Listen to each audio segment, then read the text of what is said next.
Bien, existe una interpretación bastante extendida entre algunos autores, quizás sociólogos, politólogos, periodistas, tertulianos y demás gentecilla, bueno, que considera que la transición de la dictadura a la democracia se produce en un ambiente de desmovilización de la sociedad civil sin que apenas hubiera presión desde abajo, lo que va a permitir un amplio margen de maniobra a las élites del franquismo para protagonizar el cambio, un cambio muy sui generis, pero para protagonizar ese cambio. Sin embargo, yo creo que la interpretación que se ajusta más a la realidad es la que concede mucha mayor relevancia a los movimientos sociales y que resalta cómo la movilización política y social va a ser muy importante en la manera en que se hace la transición y sobre todo en los ritmos del proceso democratizador. Nada más morir Franco, los sindicatos y especialmente comisiones obreras lanzaron a primeros de 1976 una auténtica oleada de huelgas por todo el país con el objeto de imponer la ruptura y evitar la política continuista de Arias Navarro. Estas movilizaciones son recogidas en el libro en el que el autor, más que reflejar grandes manifestaciones o asambleas, lo que pretende es transmitir las imágenes de los trabajadores, sus expresiones de preocupación y a veces de cansancio, como la fotografía de los obreros de la compañía Waggon-Lits reunidos en una sacristía en una iglesia madrileña en el invierno del 76, o los trabajadores del Parque Móvil de Madrid durante una asamblea en que seguramente estaría nuestra amiga Ana, o el impactante retrato, o por lo menos me ha resultado a mí así, de una anciana durante la huelga campesina en Valencia en la primavera del 76. Bien, otra de las características de la transición, sobre todo durante los años 1976 y 77, es el importante grado de incertidumbre y de improvisación que caracterizó la acción tanto del gobierno como de las fuerzas de oposición.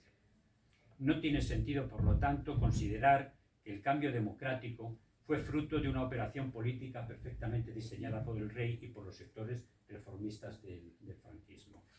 Es simplemente falso, argumentaba Toussaint, que alguno de los grandes protagonistas tuviera un plan detallado al margen de sus buenos deseos. Muchas veces los propósitos originales debieron cambiarse. Por ejemplo, ni el rey ni Suárez pensaron en un primer momento que fuera posible la legalización del Partido Comunista y sin embargo la llevaron a cabo. Todas estas decisiones se fueron tomando día a día en un contexto difícil de prever y de dirigir, porque se había modificado no ya por una manifestación, sino incluso por un artículo periodístico.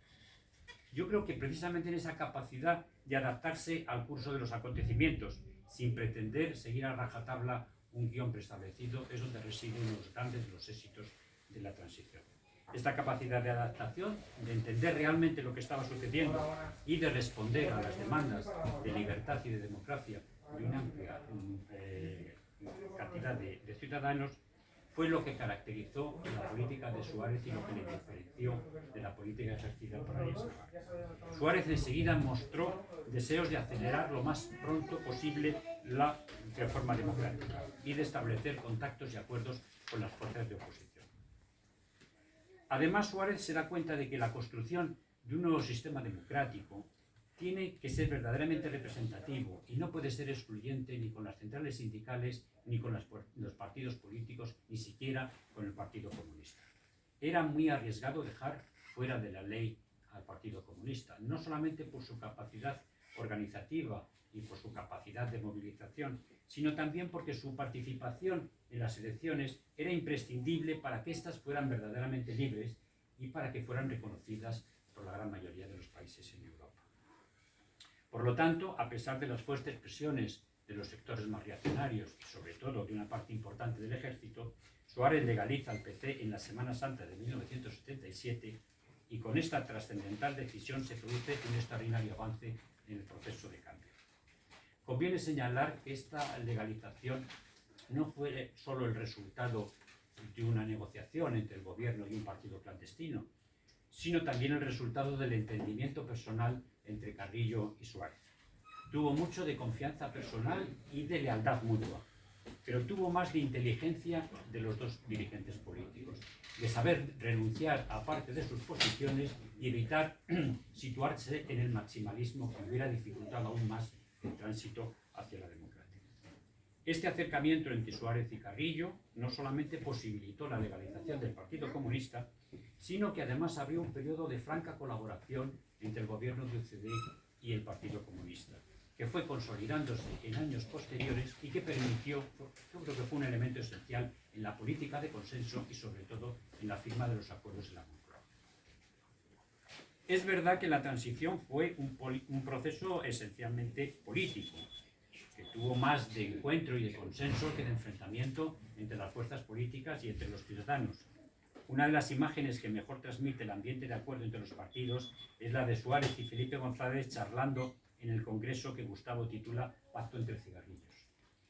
Pero no fue del todo idílico, pues durante los años de la transición se produjo un clima importante de violencia política. Una violencia heredada de la dictadura que se mantuvo durante muchos años, pues fue muy complicado que los instrumentos básicos de la represión, aquellos que de una manera efectiva ejercían la violencia política, como la policía, el ejército y la judicatura, fueran adaptándose a los nuevos cambios democráticos.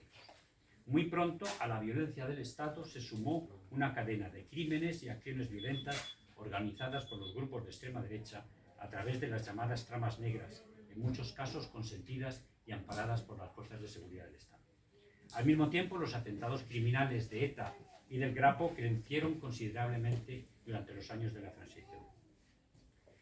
Yo creo que tras la muerte de Franco, la cuestión política se va a centrar esencialmente en cuáles serían las características del nuevo régimen, en quién llevaría la iniciativa y cuáles serían las fuerzas políticas que dirigirían el cambio. Así, el proceso de transición se convirtió en un auténtico pulso entre las organizaciones de la oposición y el gobierno por ver quién mantenía el control de la situación y quién iba a controlar el cambio político.